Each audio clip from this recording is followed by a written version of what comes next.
보아하니 돈 많은 여자 꼬셔서 연애하고 사업까지 할 모양인 것 같은데 어때? 내 말이 맞지?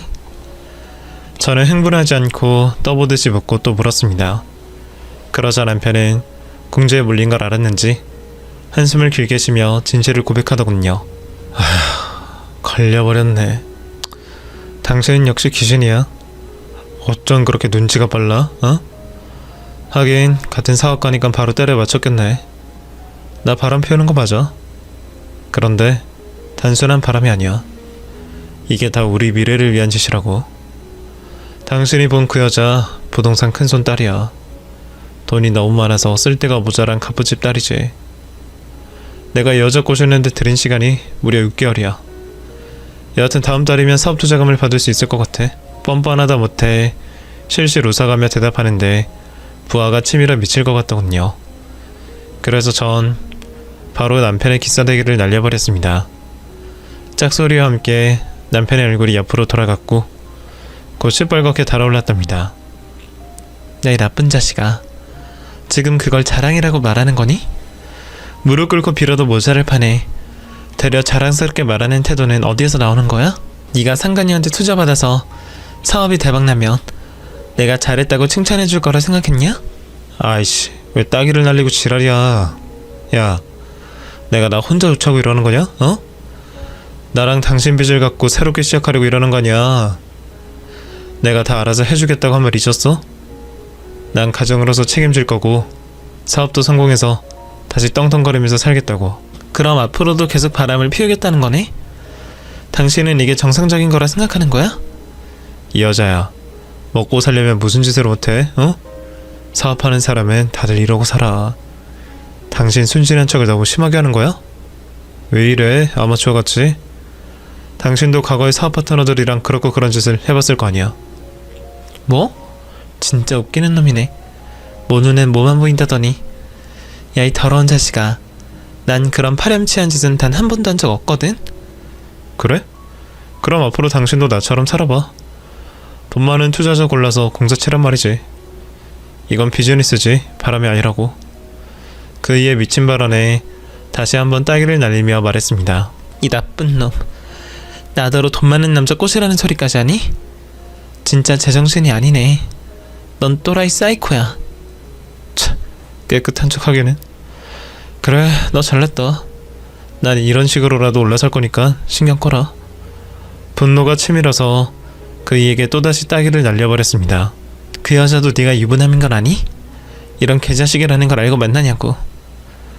아이씨, 또 왜 때리고 가냐, 어? 그 여자는 당연히 모르지. 내가 마누라랑 사별하고 우울증으로 사업을 간둔 걸 알고 있으니까. 내가 그 여자 꼬시려고 죽은 마누라를 잊지 못하는 순정남으로 반년을 연기했다고. 남편은 사업가가 아니라 사기꾼 같았습니다. 전에도 이러고 살았을 거라는 생각에 제대로 속았구나 하고 한숨이 나왔죠. 그래서 저는 남편과 이혼을 결심하고 다음 말을 이었습니다. 이 쓰레기 새끼, 너 내가 가만히 두지 않을 거야. 바람핀 거로 이혼 소송할 거고 그 여자를 찾아내서 진실을 밝힐 거야. 네 인생이 쉽게 풀리는 일은 절대 없을 거라고. 그랬더니 남편이 제 따기를 날리더군요. 제가 바닥에 쓰러지자 희죽거리며 내려다보며 경고의 말을 짓거렸습니다. 야, 이년아, 이게 어디서 나대는 거야? 이혼하자고 하면 내가 겁먹을 줄 알았냐? 야, 세상에 널린 게 여자고 돈 많은 년들이야. 그리고 뭐? 불륜으로 소송을 하겠다고? 참, 너 요즘 확실한 증거가 없으면 불륜으로 인정받기 어려운 거 모르냐? 그리고 내 애인을 네가 무슨 수로 찾을 건데? 이 멍청한 년아. 네가 그런다고 내가 눈 하나 깜짝할 줄 알았니? 어? 아주 웃기는 년이라니까. 이년 밤일을 잘해서 몇 년 더 데리고 살려고 했는데 안 되겠다. 내가 하는 말 잘 들어. 나랑 이혼해서 위자료 챙기고 싶으면 입 닥치고 조용히 있어. 콩고물 빨아먹고 싶으면 아가리 닥치고 나대지 말란 소리야. 안 그러면 네 인생 나락으로 가게 해줄 테니까. 아이 젠장, 조용히 진행하려고 했는데 재수없게 마누라년한테 걸려서 신경 쓰이네. 여하튼 너 남은 빚을 하루라도 빨리 갚고 싶으면 함부로 나대지 마. 그리고 남편은 짐을 대충 싸서 집을 나가버리더군요. 여태껏 착하고 성실한 남자와 사는 줄 알았는데 비열하고 야비한 남자와 살았다는 사실에 제 자신이 사무치도록 미웠습니다. 저는 가만히 있을 수가 없어 다음날 심부름센터에 가서 남편 뒷조사를 의뢰했답니다. 꽤 많은 돈이 들었지만 빚을 갚는 것보다 그 인간이 원하는 대로 이뤄지게 하면 화병으로 죽을 것만 같아 이 같은 결정을 했죠. 심부름센터 직원은 남편 뒤를 쫓기 시작했고 며칠 동안 많은 정보를 저에게 가져다 주었습니다. 그런데 제가 예상했던 것보다 남편은 무서운 놈이었습니다. 보름 뒤 상간녀와 결혼식을 한다고 하더군요. 순진한 상간녀는 그이가 진짜 사별하고 우울증으로 사업을 관두고 은둔 생활을 하다가 자기를 만나 사랑에 빠지고 다시 일어선 줄 알고 있었답니다. 연기를 얼마나 잘했으면 여자가 그런 드라마 같은 말을 믿게 되었는지 어이가 없고 기가 막혔답니다. 어쨌든 결론적으로 남편은 처음부터 저를 버리고 상간녀와 결혼할 계획이었다는 걸 알게 되자 배신감은 몇 배로 커졌습니다. 저는 여러 가지 복수 계획을 세우고 하나씩 진행했습니다. 철저하고 정교하게 말이죠. 2주 뒤 남편이 상간녀와 재혼식을 하는 날이 다가왔습니다. 저는 단정한 옷을 입고 예쁘게 화장도 하고 결혼식장을 찾아갔답니다. 심부름센터 직원의 미행 능력과 조사 능력이 좋아서 이 정도 정보는 식은 죽 먹기였다네요. 호텔 로비로 들어섰더니 식장 앞에 나와 하객들에게 인사를 하고 있는 남편 모습이 보였습니다. 저는 당장 아는 체하고 엎어버릴까 했지만 아직은 때가 아니어서 분노를 가라앉히고 남편 몰래 예식장 안으로 들어가 자리를 잡고 앉았습니다. 이윽고 예식이 시작된다는 사회자의 목소리가 들렸고 곧 신랑 입장을 하더군요. 늠름하고 담대하게 걸어 들어오는 모습을 보고 저는 일어서서 박수를 보냈습니다. 야, 멋지다. 박지웅 브라보. 박지웅. 후, 나이스샷 박지웅. 그이는 제 목소리를 듣고 고개를 돌려 저와 눈이 마주치자 표정이 차갑게 얼어붙더군요. 제가 무슨 짓을 할까봐 겁이 났는지 조금 전 담대한 모습은 온데간데 없었죠. 그래도 아무렇지 않게 입장을 끝냈고 다음 사회자의 목소리가 들렸습니다. 신부 입장하는 소리에 피아노 연주가 시작되었고 천장에 달린 조명이 예식장 끄트머리를 비추었습니다. 잠시 후 하얀 드레스를 입은 신부는 보이지 않았고 대신 가죽 잠바를 입은 덩치 큰 남자 둘이 입장하기 시작했습니다. 껌을 짝짝 씹어봐가며 신랑을 향해 걸어갔죠. 남편은 이를 보고 화들짝 놀라 주변을 두리번거렸습니다. 지금 일어나는 일이 뭔지 누군가에게 묻고 싶었는지 당황한 기색이 역력했죠. 이윽고 저와 다시 눈이 마주친 남편은 시선을 고정하더니 입모양으로 이게 뭐하는 짓이야 하고 묻더군요. 그래서 전 다시 박수를 치며 일어섰습니다. 멋지다 박지웅. 브라보 박지웅. 오늘 네 인생 망하는 날이다. 지금 무슨 짓을 하는 거야? 도대체 무슨 일을 꾸민 거냐고. 저는 남편의 물음에 아무 대답도 하지 않고 박수만 쳤습니다. 하객들은 지금 상황을 이해하지 못해 다들 황당한 표정을 짓고 있었죠. 신부 입장을 하고 있던 남자들은 바로 형사들이었습니다. 이게 제가 복수하기 위해 준비한 이벤트였죠. 형사 둘이 남편 앞에 다다르자 영장을 꺼내 미란다 원칙을 고지했고 주머니에 있던 수갑을 꺼내 남편 손목에 드르륵 소리를 내며 채웠습니다. 이 모든 상황을 진두지휘한 저는 무대로 올라 주례자에게 양해를 구하고 마이크에 입을 가져다 댔습니다. 잘 들리십니까? 오늘 결혼식에 오신 하객 여러분들 안녕들 하신가요? 지금 제 앞에 있는 신랑 박지웅이 왜 이런 꼴을 당하는지 궁금하셨죠? 이걸 어디서부터 이야기해야 하나? 그냥 처음부터 이야기하도록 하겠습니다. 저와 박지웅은 현재 혼인 상태입니다. 이 자식이 저랑 사별하고 오늘 재혼하는 거로 되어 있었는데 새빨간 거짓말이었습니다. 박지웅은 오늘의 신부인 김지현 씨에게 사업 자금을 뜯어내려고 사기를 친 겁니다. 결혼 생활을 진짜 하려는 건지는 저도 잘 모르겠지만 사기친 건 확실합니다.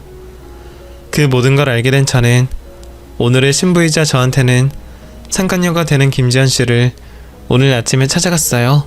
박지용이 진심이 든 녹음본을 가지고 말이죠. 자, 이거 함께 들어보실래요?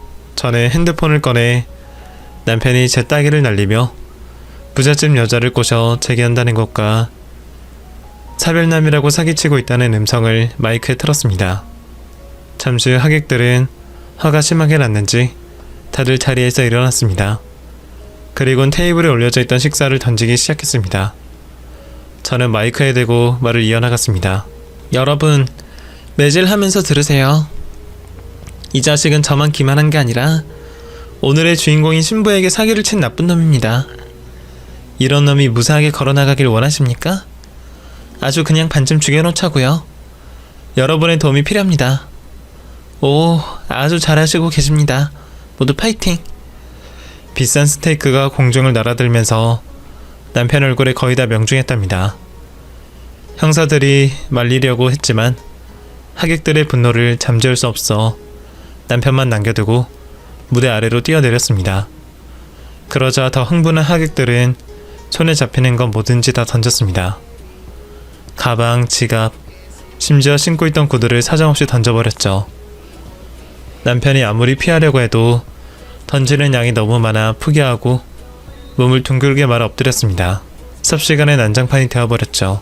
하객들은 집어 던질 게 더 이상 없어지자 2차로 쌍욕을 마구마구 퍼부었습니다. 쓰레기 같은 사기꾼, 멀쩡한 아내를 죽었다고 거짓말하는 사이코, 순신한 신부를 꼬신 사탄의 자식 등등 평생 들어보지 못한 욕을 남편놈에게 실컷 쏟아부었답니다.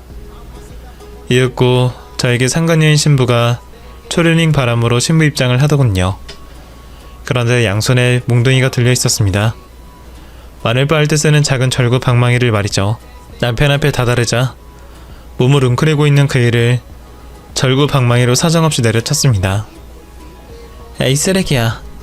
감히 유부남 주제에 멀쩡한 처녀를 꼬셔? 그리고 그게 다 돈 때문이었다고? 이 개보다 못한 짐승 새끼야. 그러고도 무사할 줄 알았니? 너 오늘 제삿날인 줄 알아. 신부가 심하게 때리길래 줄에 서기 있던 제가 다가가서 말리지 않고 같이 때려주기 시작했습니다. 백지장도 만들면 낫다는 말이 있듯이 같이 때려주면 효과가 배로 될 것 같아서 절구 방망이를 하나 받아들고 상간녀와 남편놈 등짝을 한 대씩 날려주었습니다. 소리가 어찌나 찰지게 나던지 하객들이 흥분해서 자리에서 일어나 기립박수를 보내주더군요. 멈추지 말고 더 하라며 기운을 북돋아 주었답니다. 남편놈을 두 다리로 걷지 못할 정도로 흠씬 두들겨 팼더니 밑에 있던 형사들이 안되겠다 싶었는지 뛰어 올라와 저와 상간녀를 말렸습니다. 일이 더 커지기 전에 여기서 멈추는 게 좋겠다고 조언을 해줘서 저와 상간녀는 이 정도로 만족하고 절구 방망이를 집어 던졌습니다. 형사들은 남편에게 쇠고랑을 채우고 입장한 무대를 거꾸로 걸어나가 퇴장했습니다. 그리고 상간녀와 저는 하이파이브를 하며 무대에서 내려왔답니다. 상간녀는 거친 숨을 몰아쉬며 깔깔거리며 웃었습니다. 아, 오늘 제대로 몸을 풀었네요. 저 자식이 저한테 사기친 걸 알려주셔서 진심으로 감사해요. 오늘 아침에 절 찾아오시지 않았다면 쓰레기 놈과 결혼을 할 뻔했네요. 저 역시 상간녀에게 깔깔대면서 대답했습니다. 저도 고맙습니다. 이런 복수의 기회를 주셔서. 신부 입장할 때 형사들이 들어오니까 저 자식 표정 변하는 거 보셨죠? 똥마려운 강아지 마냥 어떨 줄 몰라 하면서 식은땀을 흘리더라니까요. 오늘 아침에 진서씨가 진실을 알려줘서 다행이었어요. 사기죄로 쳐넣으려면 돈을 줘야 한다고 조언해줘서 오늘 아침에 급하게 사업자금을 저놈 통장에 넣어줬다니까요. 네, 그래서 오늘 형사들이 체포할 수 있던 거죠. 저 자식 사기죄가 다가 아니에요. 제가 조사해보니까 스포츠 도박을 밥 먹듯이 했더라고요. 상습 도박죄까지 추가돼서 꽤 오랜 시간을 감옥에서 보내야 할 겁니다. 정말 대단해요. 이래서 여자가 하늘 품으면 무섭다고 하는 거군요. 저와 상간녀는 다시 한번 하이파이브를 하고 결혼식장에서 나왔습니다. 경찰서에 같이 가서 피해 조서를 쓰게 되었고 남편이 저지른 범죄에 대한 증언을 했습니다. 그리고 경찰서에서 나와 같이 길을 걷다가 헤어질 때가 되었습니다. 제가 먼저 상간녀에게 손을 내밀며 악수를 청했습니다. 지연씨가 저랑 동갑인 걸로 알고 있어요. 좋은 곳에서 만났더라면 좋은 인연이 되었을 텐데 아쉽네요. 저는 이만 가볼게요, 지연씨. 그러자 상간녀가 제 손을 잡고 대답했습니다. 이제라도 좋은 인연이 될 수 있지 않을까요? 그러고 보니 진서씨는 박진웅한테 위자료를 받을 수 있을지 모르겠네요. 무일푼의 감옥살이를 하는데 빨리 받기 힘들겠네요. 그래서 말인데 제가 제안을 하나 할까 합니다. 제가 진서씨한테 투자를 할 테니 사업을 해보시는 게 어떠세요? 그 말을 듣자 온몸에 짜릿한 소름이 돋았습니다. 솔깃한 제안에 저는 거절하지 못하고 덥석 물어버렸습니다. 그게 정말이에요? 저한테 투자한다는 게 진심이냐고요? 네, 진심이에요.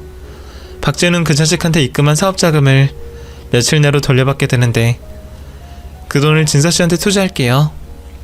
이제 투자 그만 떼시고 다시 사업가로 지내보시죠.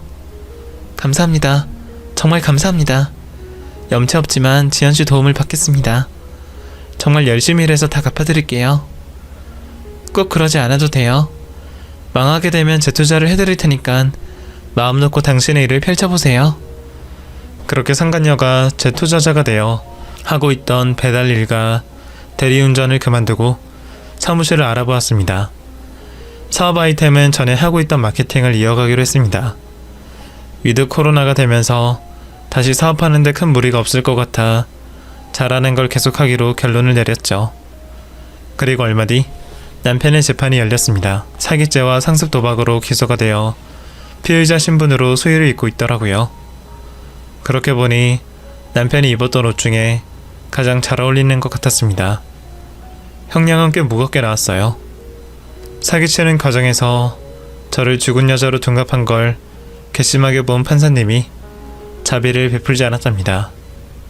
그리고 이혼 소송을 하게 되었는데 막대한 위자료를 지급하라고 선고했는데 남편은 돈도 하나도 없는 데다 빚만 가득이었고 일을 할 수 없는 감옥에 있기 때문에 그 돈을 당장 받을 수는 없었습니다.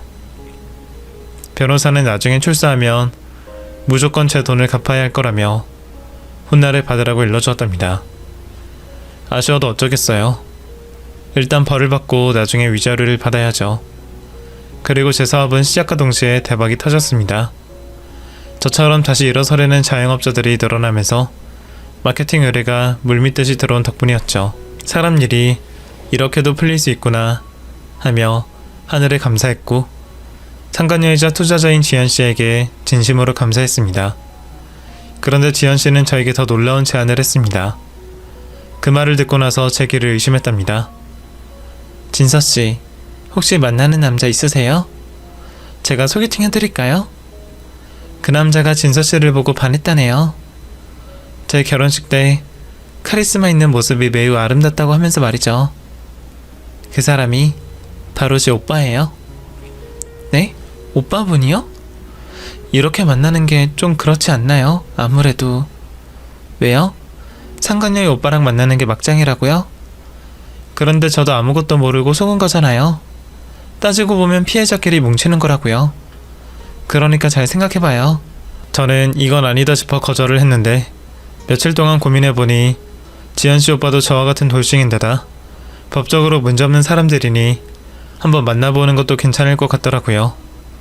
그래서 지연씨에게 연락해 소개팅을 하겠다고 대답했답니다. 며칠 뒤 지연씨의 오빠를 만나게 되었는데 예상대로 멋지고 능력 있는 남자였습니다. 사실 저한테는 과분한 남자라서 부담이 조금 되었죠. 그런데 그 남자가 편하게 대해주고 적극적으로 마음을 표현해준 덕분에 저희는 얼마 뒤에 연인이 되었습니다. 그리고 사연을 쓰고 있는 지금 이 순간 제 앞에 있는 남편이 바로 지연씨 오빠랍니다. 또 태어난 지 8개월 된 딸아이도 곁에 있네요. 사람 인연은 아무도 모르는 거라더니 제 인생이 이렇게 반전에 반전을 맞고 말았답니다. 제 사연이 시원하고 짜릿하지 않으셨나요? 배우자가 바람을 피우고 사기까지 친 피해자들이 계신다면 제 이야기로 작은 위로가 되었으면 좋겠네요. 그럼 전 남편과 딸아이와 시간을 보내러 그만 가보겠습니다.